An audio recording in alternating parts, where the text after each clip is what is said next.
আসসালামু আলাইকুম। আমি মোহাম্মদ শাখাওয়াত হোসেন। আমার ইউটিউব চ্যানেলে সবাইকে স্বাগতম।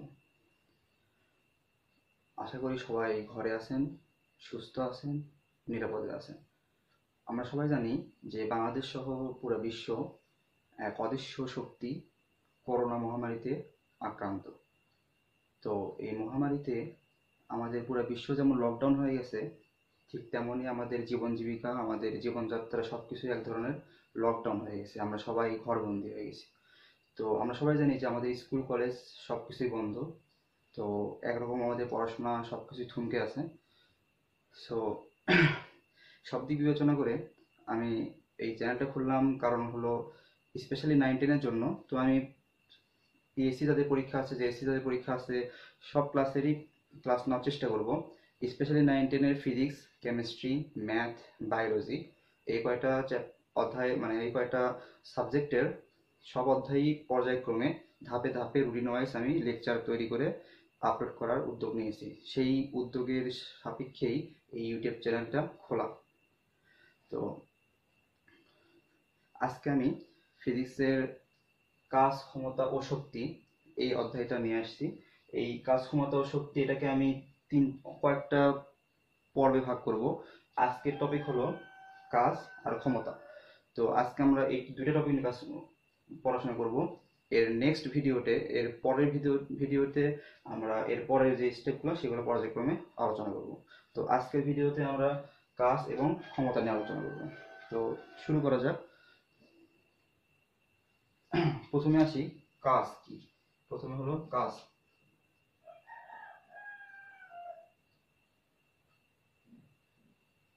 কাজ, আচ্ছা। তো কাজ কি, তার আগে আমি একটা বিষয় জানি নেই, যে বলে নিই। আমরা যে 9-10-এ পড়ি, আমাদের 9-10 যে পাঠ্য বই, বোর্ড কর্তৃক পাঠ্য বই, ওটাতে আসলে তেমন ইনফরমেশন দেওয়া নেই। আমাদের আগের বোর্ড বইগুলোতে, যেমন 2014 আগে, 2014 সালের আগের ব্যাচগুলোতে যে পাঠ্য বইগুলো ছিল, সেই ভিডিও, সেই সরি সেই বইগুলো, সেই বইতে মানে ইনফরমেটিভ, বেশি বেশি ইনফরমেশন দেওয়া আছে আর কি। বইটা হলো এটা, মাধ্যমিক পদার্থবিজ্ঞান 2012 শিক্ষাবর্ষ এটা। তো আমরা 2014 সালের আগের যে বইগুলো আছে, সেই বইগুলো, সেই বই থেকে আমরা পড়াশোনা করবো। এই ফিজিক্স বই থেকে আমরা পড়াশোনা করবো।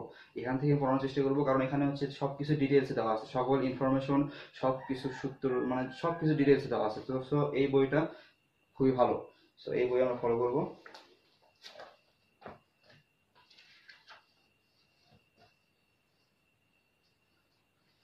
তো ফার্স্ট আসো কাজ। তো কাজ কি, ফার্স্ট অফ কথা হলো যে কাজটা কি। কাজ হলো কোনো বস্তুর উপর বল প্রয়োগে। আমি একটা বস্তুর উপর বল প্রয়োগ করবো, সেই একটা বস্তু, এটা মনে করো এম ভর বিশিষ্ট একটা বস্তু। এই বস্তুর উপর আমি একটা কি করব, বল প্রয়োগ করব। এই বল প্রয়োগে এই বস্তুটা যদি সরণ হয়, এই বল প্রয়োগে যদি এই বস্তুটা সরণ ঘটে, ধরলাম আমরা সরণ হচ্ছে এক্স মিটার, তাহলে এই বল এবং এই বলের দিকে, বলের প্রয়োগ বিন্দুর যে সরণ, এই সরণের উপাংশের গুণফলকে বলা হয় কাজ। অর্থাৎ ডাব্লিউ সমান সমান এফ হলো আমার বল, আর এক্সটা হলো সরণ। এটা হলো আমাদের কাজ। আমি আরেকবার কাজের ইকুয়েশনটা বলি, কাজের সংজ্ঞাটা বলি। যে কোনো বস্তুর উপর বল প্রয়োগে যদি বস্তুটা কি ঘটে, সরণ ঘটে। কোনো বস্তুর উপর বল প্রয়োগে যদি বস্তুটির সরণ ঘটে, তাহলে এই বল, এই বল এবং বলের দিকে বলের প্রয়োগ বিন্দুর সরণের উপাংশের গুণফলকে কাজ বলে। তো এখানে বলা হচ্ছে বলের দিকে বলের প্রয়োগ বিন্দুর সরণের উপাংশের গুণফলকে। তো এই সরণের উপাংশ মানে কি, এখানে সরণের উপাংশ বলতে কি বোঝাতে চাইছে সেটা আমরা দেখি। সেটা বুঝতে হলে দেখো, এখানে মনে করো একটা বস্তু আছে, এই বস্তুটাকে আমি এফ বল প্রয়োগ করছি। হ্যাঁ, তো এটা এই বরাবর যাওয়ার কথা ছিল, কিন্তু এটা না, যে এটা এই ভূমির সাথে বা এই রেখার সাথে একটা কোণ উৎপন্ন করে সে এই এ বিন্দুতে গেছে। এটা কেন যায়, এখানে এক বা একাধিক বল কাজ করার জন্য, এক বা একাধিক বল কাজ করার জন্য এটা এই বরাবর, এই মনে করে এটা আমরা ও দিলাম, এটা সি দিলাম, ও সি বরাবর না গিয়ে এটা ও এ বরাবর গেছে, ও সি বরাবর না গিয়ে এটা ও এ বরাবর গেছে। এখানে এক বা একাধিক বল কাজ করার জন্য। তো এখানে তাহলে এটা বল প্রয়োগ করছি আমি এই ওসি বরাবর, কিন্তু গেছে কোন বরাবর, ও এ বরাবর, এবং এটা একটা মধ্যবর্তী একটা কোণ উৎপন্ন করে ও এ বরাবর গেছে। তো আমরা এখানে ধরলাম যে এটা এস দূরত্ব অতিক্রম করছে, স্মরণ হওয়ার কথা ছিল এদিকে এক্স মিটার। হ্যাঁ, তো এখান থেকে আমি এই ওসি এর উপর একটা লম্ব টানলাম, এই বিন্দুটার নাম দিলাম হলো ডি। ঠিক আছে, তাহলে এখানে স্মরণীয় উপাংশ বুঝছো, স্মরণীয় উপাংশটা কি তাহলে আরেকবার দেখো। আমি একটা বস্তুর উপর বল প্রয়োগ করছি, এবং বল প্রয়োগে বস্তুটি সোজা ওসি বরাবর না গিয়ে এটা একটা কোণ উৎপন্ন করে একটা কোণে ও এ বরাবর গেছে। তো এই ও এটা হলো এটাই হলো মেইনলি স্মরণের উপাংশ। এখান থেকে স্মরণের উপাংশ পাওয়া যাবে। স্মরণের উপাংশ কিভাবে পাবো দেখো, এই কোণ, এই কোণের সাপেক্ষে এটা হলো লম্ব, এটা হলো অতিভুজ, এটা হলো ভূমি। তাহলে আমরা যদি এই কোণের সাপেক্ষে এখানে যদি আমরা বলি cos থিটা, তাহলে cos থিটা সমান সমান আমরা জানি ভূমি ভাগ অতিভুজ, অর্থাৎ এখানে ভূমি হচ্ছে ওডি, এই থিটার সাপেক্ষে কি এটা ভূমি, তাহলে ওডি ভাগ অতিভুজ হলো আমার ওএ, তাহলে ওডি ভাগ ওএ। তো বা cos থিটা সমান সমান ওডি মানে কি এক্স, আর ওএ মানে হলো আমরা এস ধরছি। তো এখান থেকে আমরা লিখতে পারি এক্স সমান সমান এস cos থিটা, এক্স সমান সমান এস cos থিটা। তাহলে এই এক্স এর মান এখন যদি আমরা এখানে বসে দেই, তাহলে কি দাঁড়ায় দেখো, W সমান সমান এফ এস cos থিটা। তাহলে এখানে হচ্ছে তোমার, এটা হলো তোমার বল, আর এটা হলো বলের দিকে সরণের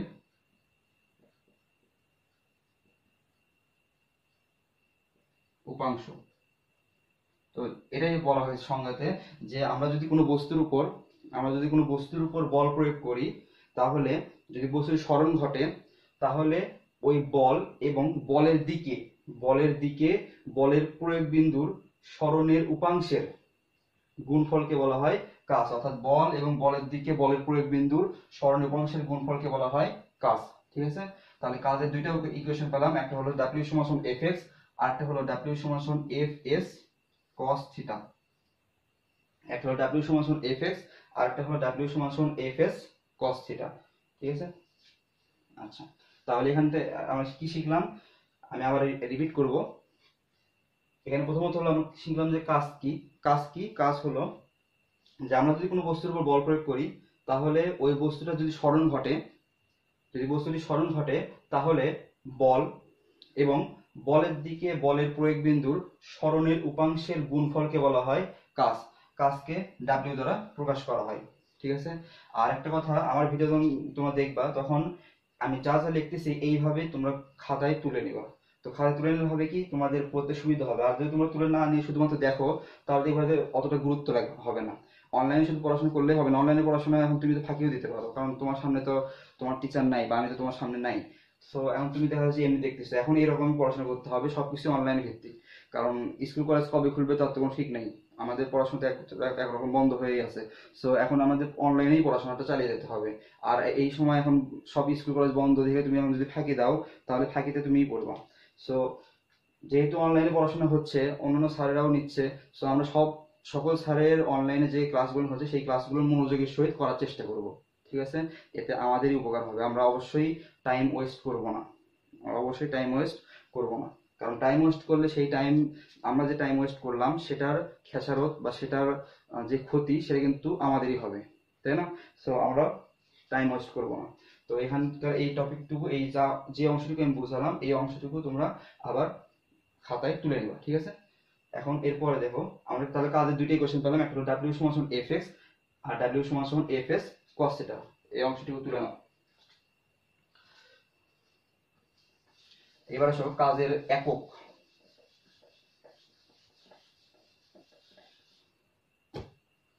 আচ্ছা, এখন আসো কাজের একক।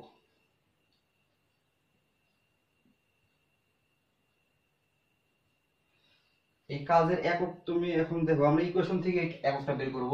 আমরা জানি W সমান Fx, এই Fx না লিখে Fs ও লেখা যাবে, কোনো সমস্যা নেই। তো আমরা জানি W সমান Fx, F বলের একক কি, নিউটন, আর x হলো সরণের একক কি, মিটার। F হলো বল, বলের একক হলো নিউটন, x হলো সরণের একক কি, মিটার। তো নিউটন মিটার আমরা জানি 1 নিউটন মিটার সমান সমান 1 জুল, 1 নিউটন মিটার সমান সমান 1 জুল। তো সেই হিসেবে আমরা এই নিউটন মিটার কি বলতে পারি, জুল লিখতে পারি। অর্থাৎ এখানে তার মানে এটা সমান কি লেখা যাবে, জুল লেখা যাবে। অর্থাৎ কাজের একক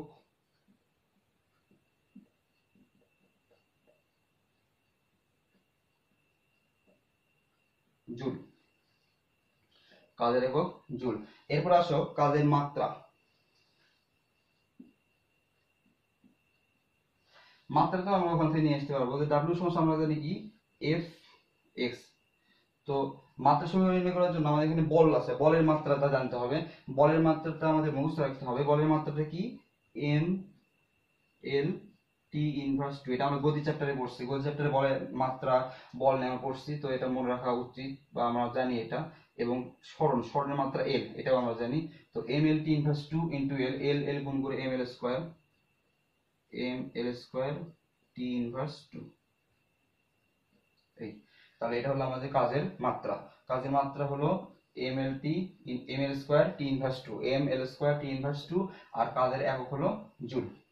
এই ছিল কাজের কাহিনী। তো এটা এমসিকিউ আসে।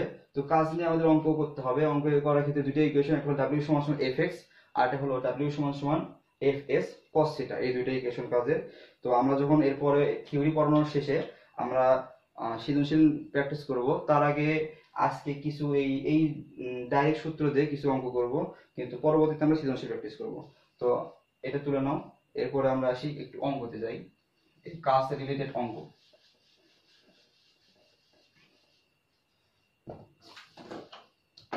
তাহলে আমরা দুইটা ইকুয়েশন পেলাম। দুইটা ইকুয়েশনটা আমি এখানে লিখে রাখতেছি, যে একটা হলো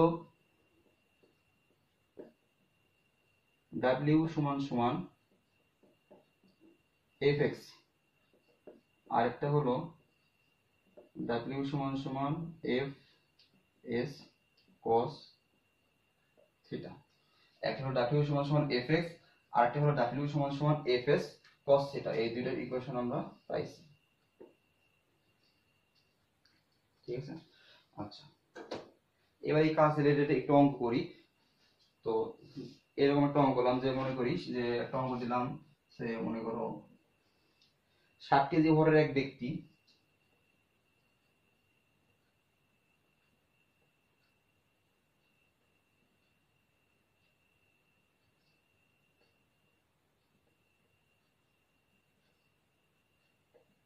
ষাট কেজি ভরের এক ব্যক্তি 1500 মিটার উঁচু পর্বত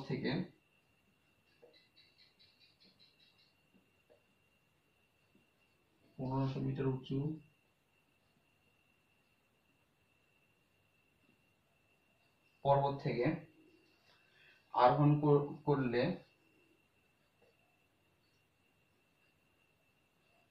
পর্বতে আরোহণ করলে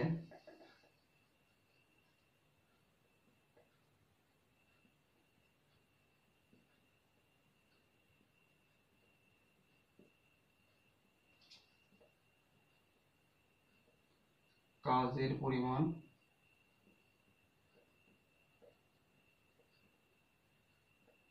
কত, যদি কাজের পরিমাণ বুঝে বের করতে বলছে। তো এখানে আমরা কিভাবে করবো দেখো, এখানে বলছে কি 60 কেজি ভরের কোনো এক ব্যক্তি 1500 মিটার উঁচু পর্বতে আরোহণ করলে কাজের পরিমাণ কত। তো ফিজিক্সের একটা প্রবলেম হলো, আমরা ফিজিক্সের অঙ্ক পারি না তেমন, তাই না? ফিজিক্সের অঙ্ক করতে খুবই কষ্ট হয়, যে বুঝি না বা পারি না, হয় না। তো কেন হয় না, আমরা ফিজিক্সের এই প্রশ্ন বুঝতে পারি না, প্রশ্নে কি কি দেওয়া আছে সেটা বুঝতে পারি না, বা কি চাচ্ছে সেটা বুঝতে পারি না। আমরা কিন্তু ফিজিক্স সূত্র সবই মুখস্থ করি, কিন্তু তারপরে কি হয় যে মানে পারি না। কেন পারি না, কারণ আমরা হচ্ছে ফিজিক্সের সূত্র প্রয়োগটা পারি না, প্রয়োগ করতে হবে, সূত্রের প্রয়োগটা জানতে হবে, এই জন্য বেশি বেশি করে প্র্যাকটিস করতে হবে। হ্যাঁ, তো এখানে আমাদের যখনই যে কোনো ফিজিক্সের অঙ্ক করার ক্ষেত্রে ফার্স্ট আমরা কি কি দেওয়া আছে সেগুলো লিখে নেবো, যে কি কি দেওয়া আছে, মানে কি কি মান দেওয়া আছে। ফার্স্টে বলছে যে 60 কেজি ভরে এক ব্যক্তি, তার মানে আমাদের এখানে এম সমান সমান 60 কেজি, রাইট। তারপরে দেওয়া আছে এক ব্যক্তি 1500 মিটার উঁচু পর্বত থেকে, তাহলে এটা আমার অবশ্যই স্মরণ, একটা একটা এত মিটার আরোহণ করছে, তার মানে এটা আমার স্মরণ, অর্থাৎ x সমান সমান 1500 মিটার। আচ্ছা, বের করতে বলছে কাজের পরিমাণ। আমরা জানি কাজকে w দ্বারা প্রকাশ করে, w সমান সমান ওয়াট। তো আমরা জানি w সমান সমান fx, বাট এখানে কিন্তু f মিসিং। w সমান সমান fx, বাট এখানে f কিন্তু মিসিং। কিন্তু এখানে আমরা f টা নির্ণয় করতে পারবো, কেন কিভাবে দেখো, আমরা কিন্তু একটা উঁচু পর্বত আরোহণ করছি, অর্থাৎ তোমার এখানে কিন্তু বস্তুটা উপরের দিকে যাচ্ছে, হ্যাঁ, একটা পাহাড়ে উঠতেছে। তো এখানে বস্তুটির ওজন এফ, আমরা এফ থেকে আমরা এফ কিভাবে বের করবো, এই বস্তুটির ওজনের সাহায্যে। মানে আমরা একটা সূত্র জানি যে এফ সমান সমান এমজি। কারণ আমরা যখন পাহাড়ে উঠতেছি আমরা কিন্তু অভিকর্ষ ত্বরণের বিরুদ্ধে বা অভিকর্ষ বলের বিরুদ্ধে গিয়ে উপরে উঠতেছি, হ্যাঁ, তখন আমাদের একটা ওজন কাজ করবে। সেই ওজন কি, এফ সমান সমান এম জি। এখান থেকে এই ইকুয়েশনে এম আর জি এর মান বসে দিয়ে আমরা এফ এর মানটা বের করতে পারবো। তাহলে এখানে এম এর মান কত, এম এর মান হলো 60, আর জি এর মান তো আমরা সবাই জানি 9.8। তাহলে এটা কত হবে, 60 গুণ 9.8, 588 এত নিউটন। তো এই ফর্ম পাইছি। তাহলে আমরা জানি কি, উই নো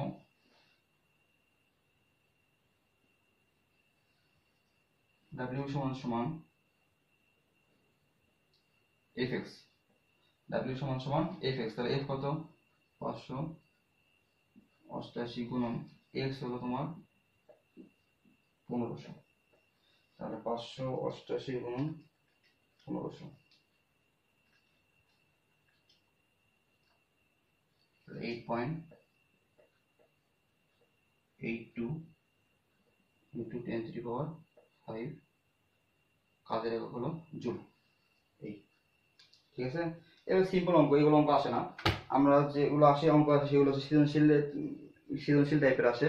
তো এই এত সহজ অঙ্ক জীবনও দিবে না, এগুলো এমসিকিউ থাকলে থাকতে পারে, কিন্তু এত সহজ অঙ্ক জীবনও দিবে না। সো এমনি আমরা যেহেতু প্রাথমিক অবস্থায় আছি, তো প্রাথমিক অবস্থায় একটু সহজ সহজ অঙ্ক দিয়ে আর কি টেস্ট করতেছি আর কি। এরপরে আমরা থিওরি পড়ার পরে আমরা সৃজনশীল যখন প্র্যাকটিস করবো তখন যেগুলো আসে বা যেগুলো আসার সম্ভাবনা বেশি বা যেগুলো ইম্পর্টেন্ট সেগুলো অঙ্ক করাবো, হ্যাঁ। তো আমি এখানে সূত্রের প্রয়োগটা দেখলাম যে সূত্রের প্রয়োগটা আমরা কিভাবে করবো, ঠিক আছে। আরেকটা যেটা W সমান এফ এস কস থিটা, এখানে দেখবে প্রশ্নে তোমার কোণের মান দেওয়া আছে, থিটার মানটা দেওয়া থাকবে, সেক্ষেত্রে তুমি এফ এস কস এই থিটার মান বসিয়ে দিবা, তোমার কাজের পরিমাণটা নির্ণয় হয়ে যাবে, ঠিক আছে। আশা করি কাজ নিয়ে কোনো প্রশ্ন নেই। আমার পরবর্তীতে কাজ না আবার আসবো, যখন আমরা সৃজনশীল প্র্যাকটিস করবো তখন আমি আবার রিপিট করবো, সমস্যা নেই। কিন্তু আপাতত দেখো, যদি কোনো সমস্যা থাকে তাহলে আমাকে ভিডিওতে কমেন্ট বক্সে জানাতে হবে যে এইটা বুঝিনি বা এরকম সমস্যা হচ্ছে, আমাকে জানাবা। আমি আমার ফেসবুকের আইডির লিঙ্কও দিয়ে দেবো, সমস্যা নেই। যে কোনো প্রয়োজন নেই আমার সাথে কন্ট্যাক্ট করবা, সমস্যা নেই, আমি আবার বুঝাই, তো যদি প্রয়োজন হয় তাহলে আবার বুঝাই দেবো, ঠিক আছে। তো এইটুকু বুঝলাম, এখন আমরা ক্ষমতা নিয়ে আসি, হ্যাঁ। কাজ শেষ, এবার আমরা ক্ষমতা করবো।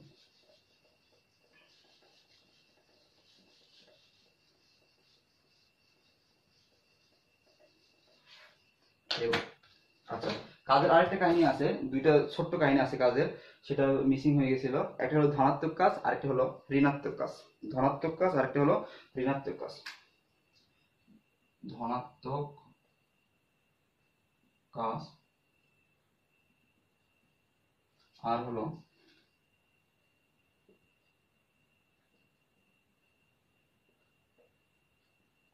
ঋণাত্মক কাজ। তো ধনাত্মক কাজ কি, যদি আমি একটা ডাস্টার উপর থেকে নিচের দিকে ফেলে দিই, একটা ডাস্টার যদি উপর থেকে নিচের দিকে ফেলে দিই, তাহলে কিন্তু সে, আচ্ছা তার আগে একটা কথা বলে নেই যে আমরা জানি যে অভিকর্ষ ত্বরণ বলে কিছু আছে নাকি, অভিকর্ষ ত্বরণ জি 9.8 মিটার পার সেকেন্ড স্কোয়ার যার মান। তো এই জি এর মানটা কিন্তু বা অভিকর্ষ ত্বরণের মানটা উপর থেকে নিচ দিকে হচ্ছে পজিটিভ, আর নিচ থেকে উপরের দিকে হলো নেগেটিভ। অর্থাৎ আমরা যখন ডাস্টারটা ফেলি, উপর থেকে যদি আমরা ফেলে দেই, তাহলে অভিকর্ষ বল বা অভিকর্ষ ত্বরণ বা অভিকর্ষ বল তোমার যেদিকে ক্রিয়া করে সেই দিকে কিন্তু ঘটে। তো অভিকর্ষ বল যেদিকে ক্রিয়া করে সেই দিকে যদি আমরা কাজ করি তাহলে সেই কাজটা হয় ধনাত্মক কাজ। আর এই অভিকর্ষ বলের বিরুদ্ধে আমি যদি ডাস্টারটা উপরের দিকে ছুড়ে দেই, তাহলে এটা কিন্তু অভিকর্ষ বলের বিরুদ্ধে, কারণ অভিকর্ষ বল কোন দিকে কাজ করতেছে, নিচের দিকে, আমি অভিকর্ষ বলের বিরুদ্ধে কাজ করতেছি। তো এই অভিকর্ষ বলের বিরুদ্ধে যদি কাজ করি তাহলে সেটা হচ্ছে আমার ঋণাত্মক কাজ, ঠিক আছে। অর্থাৎ অভিকর্ষ বলের দিকে যদি কোনো কাজ হয়, অভিকর্ষ বল যেদিকে ক্রিয়া করে সেই দিকে যদি কোনো কাজ হয় তাহলে সেটাকে বলা হবে ধনাত্মক কাজ। আর অভিকর্ষ বল যেদিকে ক্রিয়া করতেছে তার বিপরীত দিকে যদি কোনো কাজ করি আমি, তাহলে সেটা হচ্ছে আমার ঋণাত্মক কাজ, ঠিক আছে। এই কিন্তু বইয়ের ভাষায় কিভাবে লেখা আছে দেখো, যদি বল প্রয়োগের ফলে বলের প্রয়োগ বিন্দু বলের দিকে সরে যায় বা বলের দিকে সরানোর উপাংশ থাকে তাহলে সেটাকে বলা হয় ধনাত্মক কাজ। অর্থাৎ আমি যেদিকে বল প্রয়োগ করবো সেদিকে, আমি ডাস্টারটা উপর দিকে ফেলে দিচ্ছি বা আমি ডাস্টারটা উপর থেকে নিচের দিকে ফেলে দিচ্ছি, তাহলে কি এটা অভিকর্ষ বলের দিকে কাজ করতেছে। উপর থেকে নিচের দিকে ফেলে দিলে কি হচ্ছে, অভিকর্ষ বলের দিকে কাজ করতেছে, তাহলে এটা হচ্ছে আমার ধনাত্মক কাজ। আর যদি আমি উপর দিকে এই নিচ থেকে উপর দিকে যদি নিক্ষেপ করি তাহলে এটা কিন্তু দেখো অভিকর্ষ বলের বিরুদ্ধে কাজ হচ্ছে। অর্থাৎ আমি বল যেদিকে প্রয়োগ করতেছি সরণটা তার বিপরীত দিকে হচ্ছে, তাহলে এটা হচ্ছে তোমার ঋণাত্মক কাজ, ঠিক আছে? তাহলে ধনাত্মক কাজ আর ঋণাত্মক কাজ আসলে আশা করি বুঝতে পারছো। এটার সংজ্ঞা তোমার আমি যে বই দেখালাম এই বইতে ডিটেলসে সংজ্ঞা অনেক সুন্দর করে দেওয়া আছে। আমি যে উদাহরণ দিলাম সেই উদাহরণটাও দেওয়া আছে, তোমরা ওখান থেকে পড়ে নিতে পারবা, সমস্যা নেই। ঠিক আছে? তো এটা শুধু সংজ্ঞাতেই আসবে যে ধনাত্মক কাজ কি অথবা ঋণাত্মক কাজ কি, এটা নিয়ে তেমন কোনো কাজ নেই। কিন্তু আমরা যেটা মনে রাখবো সেটা হলো অভিকর্ষ বল। অভিকর্ষ বল হচ্ছে উপর থেকে নিচের দিকে কি পজিটিভ, উপর থেকে নিচের দিকে পজিটিভ, আর যদি নিচ থেকে উপর দিকে দিই তাহলে হলো নেগেটিভ। অর্থাৎ অভিকর্ষ বল উপর থেকে নিচের দিকে ক্রিয়া করে। আমরা যদি নিচ থেকে কোনো কিছু উপর দিকে ছুড়ে দিই সেটা অভিকর্ষ বলের বিরুদ্ধে কাজ করা হয়ে যায়। ঠিক আছে? এই জিনিসটা মনে রাখবা। তো এখন আসো আমরা ক্ষমতা নিয়ে আসি। ক্ষমতা টপিকটা নিয়ে কথা বলবো এখন, কাজ শেষ, এবারে ক্ষমতা।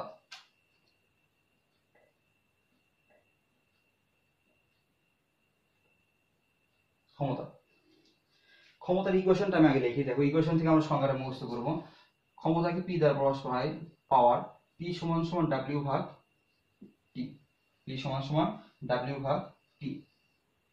তো এখানে দেখো টি মানে কি সময়, 1 সেকেন্ড, আর এটা কি কাজ, কাজ মানে কি 1 জুল। অর্থাৎ একক সময়ে কোনো ব্যক্তি বা উৎস দ্বারা কৃত কাজের পরিমাণই হচ্ছে কি ক্ষমতা। ঠিক আছে? একক সময়ে কোনো ব্যক্তি বা উৎস দ্বারা কৃত কাজের পরিমাণই হলো ক্ষমতা। তার ইকুয়েশন থেকে আমরা সহজেই মনে রাখতে পারবো যে একক সময়ে কোনো ব্যক্তি বা উৎস দ্বারা কৃত কাজের পরিমাণে কি ক্ষমতা। ঠিক আছে? তাহলে পি সমান সমান ডাব্লিউ ভাগ টি। তো ক্ষমতার সংজ্ঞা এইটুকুই, ক্ষমতা অনেক সহজ সংজ্ঞা। আর ক্ষমতার কোনো কিন্তু দিক নাই, ক্ষমতা একটা স্কেলার রাশি। হ্যাঁ, ক্ষমতার কোনো দিক নেই। আমরা কি বলি যে এই দিকে ক্ষমতা, উত্তর দিকে এত ক্ষমতা, দক্ষিণ দিকে এত ক্ষমতা, অর্থাৎ কোন এই দিক উল্লেখ করি না। সো ক্ষমতা হলো স্কেলার রাশি। তো আমরা গতি চ্যাপ্টারে এই স্কেলার রাশি ভেক্টর রাশি পড়ছি। তো আমি একবার রিপিট করি, স্কেলার রাশিটি কি, যে স্কেলার রাশি হলো যে সব রাশিকে আমরা শুধুমাত্র মান দ্বারাই সম্পূর্ণরূপে প্রকাশ করতে পারি, দিক নির্দেশের প্রয়োজন হয় না, সেটা হলো আমার স্কেলার রাশি। আর ভেক্টর রাশি কি, যেটাকে সম্পূর্ণরূপে প্রকাশ করার জন্য মান এবং দিক উভয়েরই প্রয়োজন হয়, সেটা হলো ভেক্টর রাশি। তো ভেক্টর রাশি কোনো সরণ হচ্ছে একটা ভেক্টর রাশি। কেন, আমার বলতে হয় যে এই দিকে এই সরণ করছে, উত্তর দিকে এত সরণ করছে বা পূর্ব দিকে এত সরণ করছে। তো এরকম। আর এক্ষেত্রে তোমার ক্ষমতা হচ্ছে স্কেলার রাশি। তো স্কেলার রাশি কেন, ক্ষমতাকে শুধুমাত্র মান দ্বারা সম্পূর্ণ প্রকাশ করতে পারবো, ক্ষমতাকে দিক নির্দেশের কোনো প্রয়োজন হচ্ছে না, যার কারণে ক্ষমতা হলো কি রাশি, স্কেলার রাশি। ঠিক আছে? তো সেটা গতি চ্যাপ্টারের কথা। তো এখানে আমরা কি বললাম, পি সমান ডাব্লিউ ভাগ টি। ক্ষমতা কাকে বলে, একক সময়ে কোনো ব্যক্তি বা উৎস দ্বারা কৃত কাজের পরিমাণই হলো তোমার ক্ষমতা পি সমান ডাব্লিউ ভাগ টি। ঠিক আছে? এখন এর একক পড়বো আমরা। তো এর একক কিভাবে করবো দেখো, আমরা ক্ষমতার একক, সরি কাজের একক আমরা জানি, কাজের একক কি, জুল। কাজের একক হলো জুল। আর সময়ের একক হলো সেকেন্ড। কাজের একক জুল, সময়ের একক সেকেন্ড। তাহলে এখানে কি দাঁড়ায়, জুল পার সেকেন্ড। তো আমরা জানি 1 জুল পার সেকেন্ড সমান 1 ওয়াট। 1 ওয়াট, অর্থাৎ তাহলে কি দাঁড়ালো, ক্ষমতার একক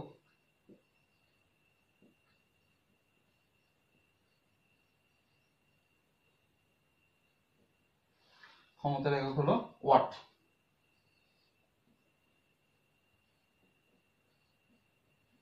ঠিক আছে? তাহলে ক্ষমতার একক ওয়াট। 1 জুল পার সেকেন্ড সমান 1 ওয়াট। এটা আমরা মনে রাখবো, এমসিকিউ এর ক্ষেত্রে আসতে পারে যে 1 জুল পার সেকেন্ড সমান 1 ওয়াট। মানে চারটা অপশন দিল যে 1 জুল সেকেন্ড সমান 1 ওয়াট, না 1 জুল পার সেকেন্ড সমান 1 ওয়াট, আর দুটো অপশন দিয়ে দিল। তো 1 জুল পার সেকেন্ড সমান 1 ওয়াট, এটা মনে রাখতে হবে। হ্যাঁ, তো ক্ষমতার একক কি, ওয়াট। ক্ষমতার মাত্রার সমীকরণ কি, ক্ষমতার মাত্রার সমীকরণ আমরা খুব সহজেই নির্ণয় করতে পারবো। দেখো আমরা ক্ষমতা এখানে ইকুয়েশনটা কি দেখলাম, পি সমান ডাব্লিউ ভাগ টি, তাই তো। তাহলে এখানে দেখো পি সমান ডাব্লিউ ভাগ টি। আমরা কাজের মাত্রা কিন্তু পড়ছি একটু আগে। কাজের মাত্রা কি, M L square T inverse 2, এটা আমরা একটু আগে পড়লাম।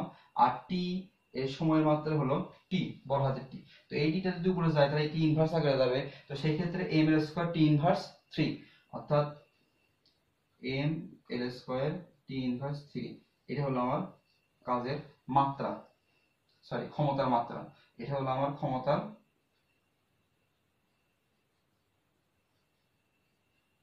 মাত্রা। হ্যাঁ, তাহলে আমরা ক্ষমতা কাকে বলে দেখলাম, একক সময়ে কোন ব্যক্তি বা উৎস দ্বারা কৃত কাজের পরিমাণই হলো ক্ষমতা। ক্ষমতাকে পি দ্বারা প্রকাশ করা হয়, পি সমান ডাব্লিউ ভাগ টি। ক্ষমতার একক কি, ওয়াট। কিভাবে আসলো, এই যে জুল পার সেকেন্ড। আর 1 জুল পার সেকেন্ড সমান আমরা কি জানি, 1 ওয়াট। এর মাত্রার সমীকরণ কিভাবে দেখলাম, যে এই তো এভাবে মাত্রা সমীকরণ নির্ণয় করে দিলাম যে এর মাত্রা সমীকরণ হলো, ক্ষমতার মাত্রা সমীকরণ হলো ml² T−3। এই ক্ষমতা গেল, ক্ষমতার একক গেল, ক্ষমতার মাত্রা গেল। এখন অনেক সময় এককের সংজ্ঞাও আসে, মানে সংজ্ঞা তো অনেক রকমই আসতে পারে, তো সংজ্ঞা আমাদের পড়ে নিতে হবে, সংজ্ঞা মুখস্থ রাখতে হবে, সংজ্ঞা মনে থাকে না, যতই তুমি পড়ো ততই মানে মনে থাকবে না, তো এটা সবারই হয়। সো সেই ধরনের সংজ্ঞাগুলো আমাদের ভালো মতো মানে বারবার পড়তে হবে, এটা কোনো কিছু করার নেই। আমরা সংজ্ঞা পড়বো আবার ভুলে যাবো, আবার পড়বো আবার ভুলে যাবো, এটাই নিয়ম। তো কিন্তু আমরা যদি এই ইকুয়েশন থেকে পড়ি, কিছু কিছু সংজ্ঞা আছে যেগুলো মনে থাকে না, আর কিছু কিছু সংজ্ঞা আছে যেগুলো সহজেই বুঝতে পারবো, তো সহজেই মনে রাখা সম্ভব। তো সংজ্ঞাগুলো মনে রাখতে হবে। তো এখানে ওয়াট আছে, এই ওয়াটের সংজ্ঞা দিতে পারবো আমরা। দেখো যে যদি 1 সেকেন্ডে 1 জুল পরিমাণ কাজ হয়, 1 সেকেন্ডে 1 জুল পরিমাণ যদি কাজ হয়, তাহলে তাকে বলা হবে 1 ওয়াট। ঠিক আছে, 1 সেকেন্ডে যদি 1 জুল পরিমাণ কাজ হয়, অথবা 1 সেকেন্ডে 1 জুল পরিমাণ কাজ করার যে ক্ষমতা, 1 সেকেন্ডে 1 জুল পরিমাণ কাজ করার ক্ষমতাকে বলা হয় 1 ওয়াট। 1 সেকেন্ডে 1 জুল পরিমাণ কাজ করার ক্ষমতাকে বলা হয় 1 ওয়াট। অর্থাৎ এই যে আমি সংজ্ঞাগুলো বলতেছি, তোমার এই সংজ্ঞাগুলো সবকিছু কিন্তু আমার এই বইটাতে খুব সুন্দর করে দেওয়া আছে। সো তোমার সবাই যাদের নাই, বা যারা এখনো সংগ্রহ করতে পারো না, এই বইটা সংগ্রহ করে নেবা। ঠিক আছে, 2014 সালের আগে, 2012 হোক, 11 হোক, 10 হোক, 2014 আগে, 2014 সালের আগে এই বইটা সংগ্রহ করে নিবা। এই বইটা অনেক সুন্দরভাবে দেওয়া আছে, অনেক সুন্দরভাবে দেওয়া আছে।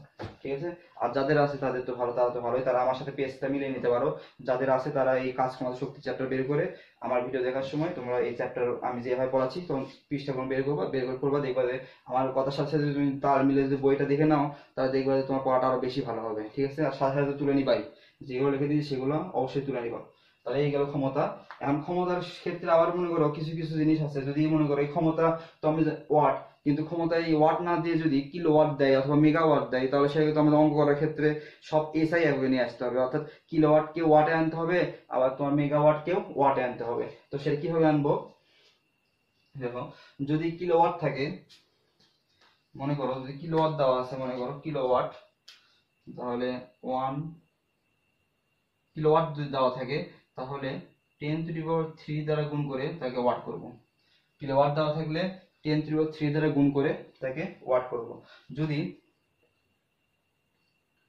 তোমার মেগাওয়াট দেওয়া থাকে, তাহলে 10⁻6 দ্বারা গুণ করে ওয়াট করব। মেগাওয়াট দেওয়া থাকলে তাকে 10⁻6 দ্বারা গুণ করে ওয়াট করব। তারপরে যদি আরেকটা একক আছে হর্স পাওয়ার বা অশ্ব ক্ষমতা, 1 হর্স পাওয়ার, 1 অশ্ব ক্ষমতা, হর্স পাওয়ার মানে হচ্ছে অশ্ব ক্ষমতা, যদি এই এককে দেওয়া থাকে তাহলে 746 দ্বারা গুণ করে, 746 দ্বারা গুণ করে তাকে ওয়াটে নিয়ে আসবো। ঠিক আছে, তাহলে কিলোওয়াট থাকলে তাকে 10⁻³ দ্বারা গুণ করে ওয়াট করব, মেগাওয়াট দেওয়া থাকলে তাকে 10⁻6 দ্বারা গুণ করে ওয়াট করব, আর যদি হর্স পাওয়ার থাকে তাহলে সেটাকে 746 দ্বারা গুণ করে সেটাকে ওয়াট করব। ঠিক আছে, এই ছিল মোটামুটি আমার ক্ষমতার কাহিনী। তো আমি আজকে এই এই ভিডিওতে আমার টপিক দুইটাই ছিল, একটা হলো কাজ, একটা হলো ক্ষমতা। তো এটাতে আমি অঙ্ক দেখালাম না, অঙ্ক খুবই সহজ, অঙ্ক কোনো সমস্যা নেই। তবে এখান থেকে এই ডাব্লিউ থেকে আরো কিছু ইকুয়েশন নিয়ে আসা যায়, সেগুলো আমি দেখো উপস্থাপন করতেছি এখানে। আমি এই পুরো লেকচারটা আরেকবার সারমর্ম আকারে তোমাদের দিতে চাচ্ছি, যে সূত্রগুলো শুধুমাত্র, সূত্র নেই, শুধুমাত্র আলোচনা করব। তো প্রথমে আমরা করছিলাম কাজ, কাজ থেকে আমরা দুইটা ইকুয়েশন পাইছি, এগুলো নোট করে নাও। একটা হলো ডাব্লিউ সমান সমান এফ এক্স, আর ডাব্লিউ সমান সমান এফ এস কস থিটা, তাই তো? কাজে দুটো ইকুয়েশন পাইছি, একটা হচ্ছে ডাব্লিউ সমান এফ এক্স, আর একটা ডাব্লিউ সমান এফ এস কস থিটা। তো এই ক্ষেত্রে আমরা একটা জিনিস দেখছিলাম, যদি এফ না দেওয়া থাকে বা বস্তু ওজন নির্ণয় করে নেওয়া লাগে, তাহলে সেই ক্ষেত্রে এফ সমান এম জি ইউজ করে আমরা এফ এর মানটা বের করে নিয়েছিলাম। তো এই ছিল মোটামুটি কাজের ইকুয়েশন। ক্ষমতাতে আমরা কি পেলাম, যে পি সমান সমান ডাব্লিউ ভাগ টি। তো এখানে আরেকটা জিনিস দেখো, ডাব্লিউ কিন্তু আছে, ডাব্লিউ মানে কিন্তু আমরা এফএক্স লিখতে পারবো, ডাব্লিউ সমান সমান কিন্তু আমরা কিন্তু এফএস কস থিটাও লিখতে পারবো। সেই হিসেবে আমরা এখানে পি সমান সমান কিন্তু আরো লিখতে পারি, ডাব্লিউ পরিবর্তে আমরা এফএক্স ডিভাইড টি দিতে পারি, অথবা আবার পি সমান ডাব্লিউ যাতে আমরা এফএস কস থিটা দিতে পারি, তাই তো? ডাব্লিউ এর জায়গায় আমরা এফএক্স দিতে পারবো, ডাব্লিউ এর জায়গায় আমরা এফএস কস থিটা দিতে পারবো। ঠিক আছে না? তাহলে পি সমান সমান এফএক্স ডিভাইড টিও লিখতে পারবো, ডাব্লিউ সমান পি সমান সমান F x cos theta divide by টিও লিখতে পারবো। অর্থাৎ এই ছিল আমার এই কাজের ক্ষমতার মধ্যে যে সূত্রগুলো ছিল সেই সূত্র। হ্যাঁ, এখানে আমরা যে আরেকটু যদি ক্লিয়ার করি, আমরা কাজের একক, কাজের একক কি পড়ছিলাম? কাজের একক হলো জুল, আর কাজের মাত্রা হলো ml² 3/2। এই ছিল কাজের একক, আর কাজের একক জুল আর মাত্রা হলো ml² 3/2। ক্ষমতার ক্ষেত্রে একক হলো ওয়াট, আর মাত্রা কি বললাম? ml² 3/3, তাই না? আর যেগুলো আমরা পড়ছিলাম যে কিছু কিছু একক, যেমন 1 নিউটন মিটার সমান কি লেখা যায়? 1 জুল লেখা যায়। 1 জুল পার সেকেন্ড সমান কি লেখা যায়? 1 ওয়াট লেখা যায়। তারপর কি বললাম যে 1 কিলোওয়াট থাকলে তাকে ওয়াট করার জন্য 10⁻³ দ্বারা গুণ করে ওয়াট করব। 1 মেগাওয়াট থাকলে তাকে 10⁻⁶ দ্বারা গুণ করে ওয়াট করব। 1 হর্স পাওয়ার থাকলে তাকে 746 দ্বারা গুণ করে ওয়াট করব।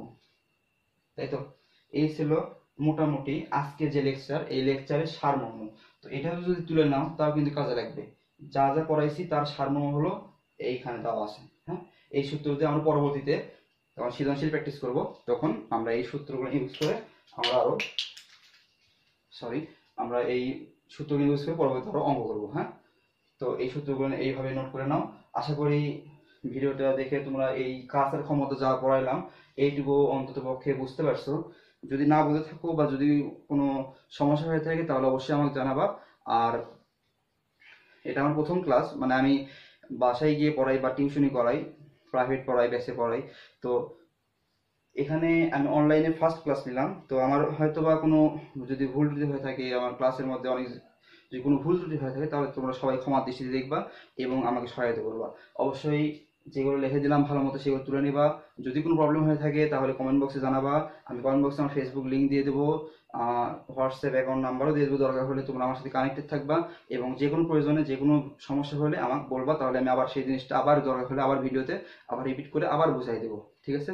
এর পরবর্তী লেকচারে আমরা কাজ ক্ষমতা শেষে এর পরবর্তী লেকচারে শক্তি পড়বো, শক্তি নিয়ে আলোচনা করব এবং শক্তির সাথে একটা শক্তি সংরক্ষণশীলতা নীতি আছে, সেই শক্তি সংরক্ষণশীলতা নীতি নিয়েও আলোচনা করব। তো যদি ভিডিওটা ভালো লেগে থাকে তাহলে শেয়ার করে তোমার বন্ধুদের মাঝে ছড়িয়ে দিবা, যাতে তোমার বন্ধুরাও যাতে এই ভিডিওগুলো দেখে শিখতে পারে। ঠিক আছে? আর একটা কথা হচ্ছে আমার চ্যানেলটা অবশ্যই সাবস্ক্রাইব করবা। সাবস্ক্রাইব করে সাবস্ক্রাইব করলেই পরবর্তী ভিডিওগুলো দেখা যাচ্ছে তোমরা পেয়ে যাচ্ছ সাথে সাথে। তো এই ছিল আমার আজকের লেকচার। পরবর্তী ভিডিও দেখার জন্য আমন্ত্রণ রইল। আল্লাহ হাফেজ।